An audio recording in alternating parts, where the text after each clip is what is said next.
కరీంనగర్ దగ్గర ఉన్న కొత్తపల్లి విలేజ్లో మానసాదేవి టెంపుల్ చాలా ఫేమస్. మానసాదేవి అంటే ప్రకృతి శక్తి యొక్క రూపమని, ఇంకా మన భయాలు మానసిక బాధలు తగ్గించే శక్తి అని కూడా నమ్ముతారు. పురాణ కథలలో మానసాదేవి కశ్యప ముని మనసులో నుండి పుట్టిందని చెప్తారు. కానీ ఇక్కడ ప్రజలు మానసాదేవి స్వయంగా భూమిలో నుండి స్వయంభువుగా ఆవిర్భవించిందని అంటున్నారు. అలాగే ఇది భారతదేశంలో 2వ స్వయంభువు దేవాలయం అని ఉంది. ఇక్కడ పాటించే పద్ధతులు చాలా స్పెసిఫిక్గా ఉంటాయి. ముందుగా ఆడవాళ్ళు కాళ్ళు కడుక్కొని కాళ్ళకి పారాని రాసుకోవాలి. తరువాత ఆడవాళ్ళు ఆలయంలోకి వెళ్తున్నప్పుడు జడ మరియు గాజులు వేసుకొని పోవాలి. ఇది ఇక్కడ ఉన్న సాంప్రదాయం. తర్వాత దర్శనం కోసం క్యూలో వెళ్ళాలి. ఈ ఆలయంకి చాలామంది భక్తులు వస్తారు కాబట్టి కొద్ది సమయం కూడా పట్టవచ్చు. ముఖ్యంగా వీకెండ్స్లో, ఫెస్టివల్ డేస్లో క్రౌడ్ ఎక్కువగా ఉంటుంది.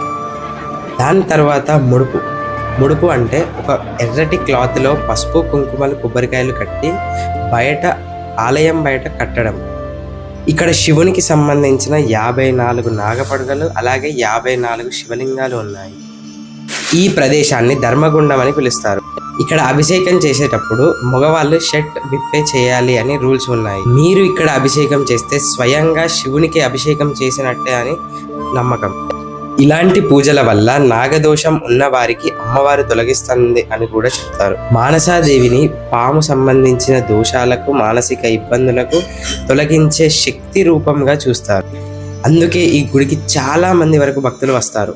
మేము కూడా ఈ మానసాదేవి టెంపుల్కి వెళ్ళాము. ఇక్కడ చాలా మంచిగా అనిపించింది. మీరు ఎప్పుడైనా మానసాదేవి టెంపుల్కి వెళ్ళారా? కామెంట్లో చెప్పండి.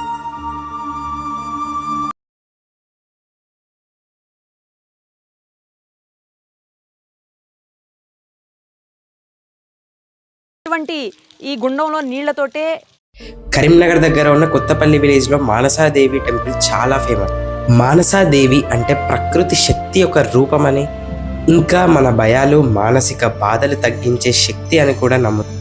పురాణ కథలలో మానసాదేవి కశ్యప ముని మనసులో నుండి పుట్టిందని చెప్తారు.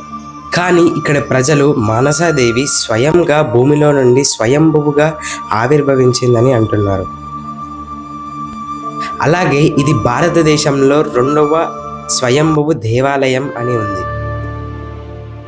ఇక్కడ పాటించే పద్ధతులు చాలా స్పెసిఫిక్గా ఉంటాయి.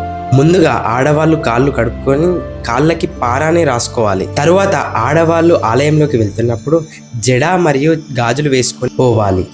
ఇది ఇక్కడ ఉన్న సాంప్రదాయం. తర్వాత దర్శనం కోసం క్యూలో వెళ్ళాలి.